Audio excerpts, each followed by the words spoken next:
Perhaps the government couldn't find £2 billion to prevent a council tax rise because they'd already stuffed the money into their friends' pockets, despite stark warnings from the National Audit Office last November.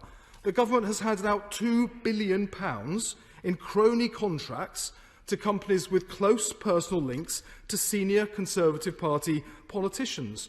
Over 500 companies were fast-tracked for COVID-related contracts simply because they had relationships with Conservative MPs that made them 10 times more likely to secure contracts than other businesses that could well have done the job better.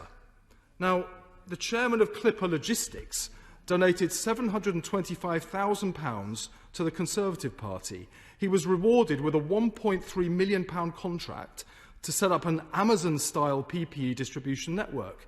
But instead of the next-day delivery service care workers were promised, they had to wait so long to receive any PPE at all that town halls had to pay to go out and find their own. Then there's Randox, which pays the Conservative Member of Parliament for North Shropshire handsomely to act as an advisor. The government gave Randox a contract worth £500 million last year to provide COVID tests, but they were so defective that 750,000 had to be recalled.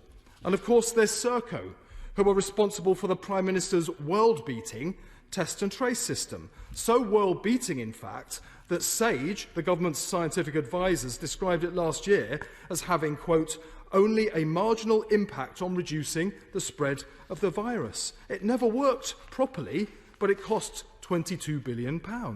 Now, Serco's chief executive is the brother of a former Conservative MP, and his wife has donated thousands of pounds to the Conservative Party. And the company counts among its former senior executives the current Minister of State for Health.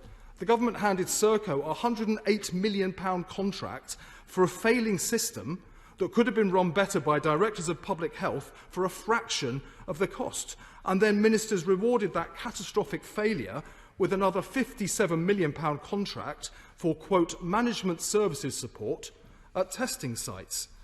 This isn't the behaviour you'd expect in an advanced democracy like our great country.